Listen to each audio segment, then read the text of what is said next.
Pidana kasus pembunuhan Vina dan Eki, Saka Tatal dijadwalkan diperiksa di Bareskrim Polri pada siang hari ini. Saka diperiksa sebagai saksi kasus dugaan pemberian keterangan palsu yang melibatkan Aib dan Dede.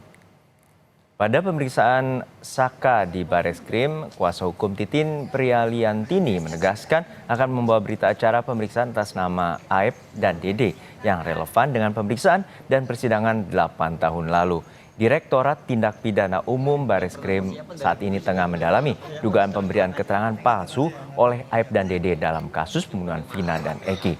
Penyelidikan dilakukan setelah para terpidana melalui kuasa hukumnya melaporkan Aib dan Dede dengan tuduhan memberikan keterangan palsu.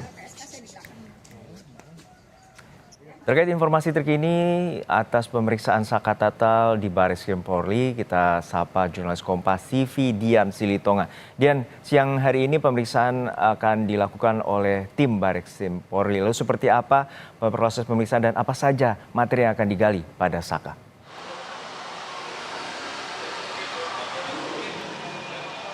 Juno, kalau sampai dengan saat ini pemeriksaan belum berlangsung, memang sebelumnya dijadwalkan pemeriksaan akan dilakukan pada pukul 10 pagi, tetapi sampai dengan saat ini baik Saka Tatal maupun juga tim penasihat hukumnya belum tiba di gedung Bareskrim Mabes Polri.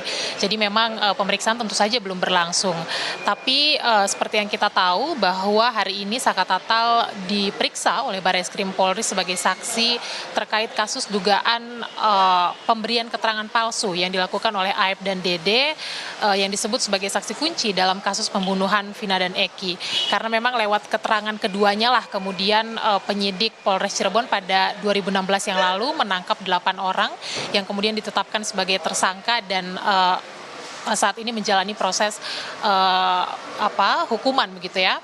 Nah, karena memang laporan ini adalah terkait dengan dugaan keterangan palsu yang kemudian menyebabkan salah satunya Saka Tatal harus menjalani proses hukum, tentu salah satunya nanti penyidik akan menggali keterangan dari Saka Tatal. Apakah pada malam kejadian Saka Tatal berada di lokasi kejadian atau tidak, seperti yang disampaikan oleh Aib dan Dede lewat berita acara pemeriksaan pada proses penyidikan 2016 yang lalu. Kalau memang Saka Tatal mengaku tidak berada di lokasi, tentu Saka Tatal harus bisa menjelaskan secara detail pada saat itu dia sedang berada di mana, kemudian bersama dengan siapa, kemudian juga melakukan apa. Nah, penyidik juga tentu akan menggali keterangan apakah Saka Tatal mengenal baik korban Vina dan Eki maupun juga saksi kunci Aib Dede, dan kemudian juga apakah Saka Tatal mengenal 7 terpidana lainnya, sejauh mana relasi Saka Tatal dengan pihak-pihak terkait. Kemudian juga tentu penyidik akan menggali keterangan dari Saka Tatal, bagaimana kronologi penangkapan atau setidaknya dari perspektif Saka Tatal, apa alasan yang menyebabkan kemudian Saka Tatal harus ditangkap hingga akhirnya ditetapkan sebagai tersangka dan menjalani proses hukum. Kita tahu Saka Tatal sudah menjalani pidana selama 3 tahun penjara.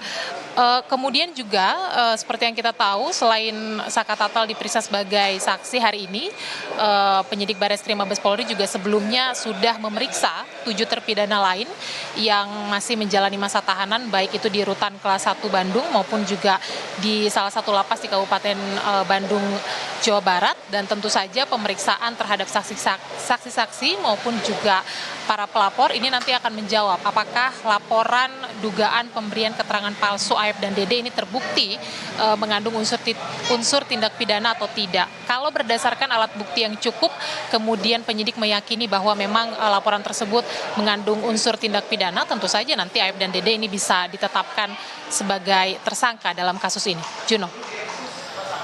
Baik, kita nantikan bagaimana proses pemeriksaan Saka Tatal siang hari ini atau pagi hari ini oleh Bareskrim Polri. Terima kasih jurnalis Kompas TV Dian Silitonga.